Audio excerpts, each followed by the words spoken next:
তো SSC second SLST শুরুতেই কিন্তু ঝামেলা, তো এখনও কিন্তু ঝামেলা। তো ঝামেলা সৃষ্টি করেছে কে, এটা আমরা আশা করি সকলেই জানি।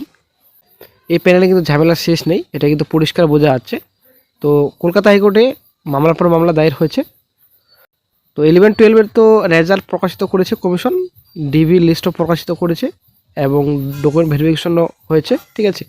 তো বর্তমানে এখন কিন্তু 9-10 রেজাল্ট প্রকাশিত করেছে, ডিবি লিস্ট কিন্তু এখনও প্রকাশিত করেনি। তো ডিবি লিস্ট যতক্ষণ পর্যন্ত প্রকাশিত করছে না ততক্ষণ পর্যন্ত কিন্তু আপনারা বুঝতে পারবেন না আপনারা পাস না ফেল, ঠিক আছে।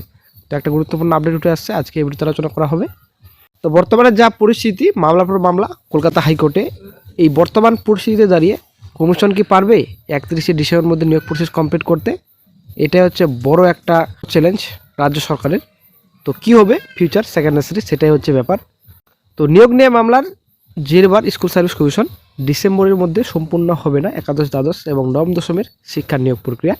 তাই নিয়োগ প্রক্রিয়া শেষ করতে আরও কিছুটা সময় চেয়ে সুপ্রিম কোর্টে আবেদন করতে চলেছে স্কুল শিক্ষা দপ্তর।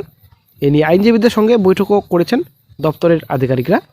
তো বন্ধুরা, আশা করি আপনারা জানেন, তো এসএসসি 26,000 চাকরি বাতিল হওয়ার পর নিয়োগ করতে বলা হয়েছে এবং সে মতো রাজ্য সরকার নতুন করে নিয়োগ শুরু করেছে এবং প্রায় কোটা শেষের দিকে।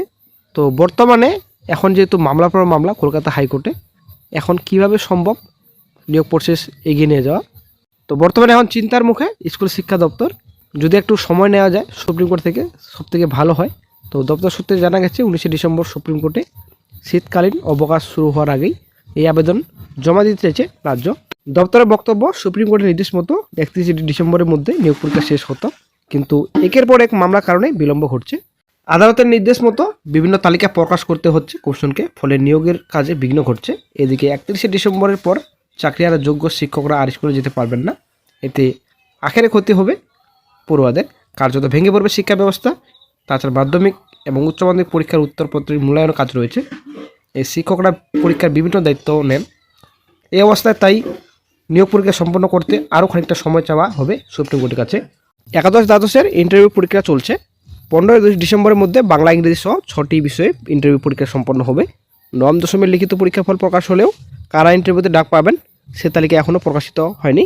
তো আশা করি বন্ধুরা ক্লিয়ার, নিয়োগের সময়সীমা বাড়ানো নিয়ে সুপ্রিম কোর্টে যাবে রাজ্য, একটা বিশাল বড় ব্রেকিং। তো 31শে ডিসেম্বরের মধ্যে নিয়োগ প্রসেস কিন্তু কমপ্লিট করতে পারবে না রাজ্য সরকার এবং এসএসসি, ঠিক আছে।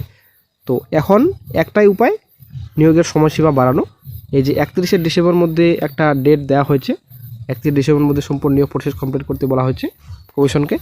তো এখন সময়সীমা বাড়ানোর জন্য অ্যাপ্লিকেশন করবেন সুপ্রিম কোর্টে। একটা বিশাল বড় ব্রেকিং আপডেট উঠে আসছে, চলতি সপ্তাহে ইন্টারভিউ লিস্ট, চলতি সপ্তাহে শুক্রবার বা শনিবার। তো আগামীকাল অথবা শনিবার নবম দশমের শিক্ষক নিয়োগ ইন্টারভিউ তালিকা প্রকাশের সম্ভাবনা রয়েছে। হয়তো বন্ধুরা আগামীকালই ইন্টারভিউ লিস্ট প্রকাশিত করতে চলেছে কমিশন, একটা গুরুত্বপূর্ণ আপডেট রয়েছে। তো একাদশ দ্বাদশের 6টি বিষয় ইন্টারভিউ পরীক্ষা 15 ডিসেম্বরের মধ্যে শেষ করা হবে বলে জানা গিয়েছে এসএসসি সূত্রে খবর। এসএসসির 5টি আঞ্চলিক অফিসে একাদশ দ্বাদশ শিক্ষক নিয়োগের বাংলা ইংরেজি কম্পিউটার সায়েন্স বাণিজ্য রাষ্ট্রবিজ্ঞান ও ইতিহাসে বিষয়ে ইন্টারভিউ চলছে। এই 6টি বিষয়ের ইন্টারভিউ শেষে 15 ডিসেম্বর পর একাদশ ও দ্বাদশের বাকি বিষয়ে ইন্টারভিউ শুরু করা হবে। তো আশা করি বন্ধুরা ক্লিয়ার। তো হয়তো বন্ধুরা আগামীকালই রেজাল্ট প্রকাশিত করবে অ্যাকচুয়ালি ইন্টারভিউ লিস্ট, ঠিক আছে, লিস্ট প্রকাশিত করবে আশা করা যায়, এমনটা কিন্তু গুরুত্বপূর্ণ আপডেট উঠে আসছে 9-10, ঠিক আছে। তো এর আগে যে রেজাল্ট প্রকাশিত করেছিল কমিশন, তো শুধুমাত্র আপনারা রিটেনে কত নম্বর পেয়েছেন আপনারা দেখতে পেয়েছিলেন। বর্তমানে এখন যে ইন্টারভিউ আগে 10 নম্বর অ্যাড করা হচ্ছে এবং এখানে একাডেমিক রয়েছে, ঠিক আছে। তো এখানে কত নম্বর আপনারা পাবেন এবং আপনারা কাট অফ ক্লিয়ার করেছেন কিনা সম্পূর্ণ তথ্য আগামীকালে পাবেন। আপনারা ইন্টারভিউতে ডাক পাবেন কিনা আগামীকালেই কিন্তু ফাইনাল আপডেট পাবেন আশা করা যায়। তো দেখা যাক কী গুরুত্বপূর্ণ আপডেট আগামীকাল পাওয়া যায়। তো এদিকে তো এই যে প্যানেল রয়েছে সেকেন্ড এসএলএসটি, তো অনেকটাই কিন্তু কোর্টের উপর ডিপেন্ড করবে, ঠিক আছে।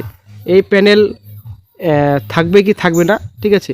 এই যে ইন্টারভিউ আগের নম্বর থাকবে কি থাকবে না, না এই প্যানেলেই বাতিল হবে, সেটা কিন্তু এখন কোর্টের উপর ডিপেন্ড করবে, ঠিক আছে। একটা রিট পিটিশন রয়েছে, রিট পিটিশনের উপরে কিন্তু ডিপেন্ড করবে এই প্যানেল থাকবে কি থাকবে না। আসলে একটা বিশাল বড় ব্রেকিং খুব শীঘ্রই পাওয়া যাবে হয়তো।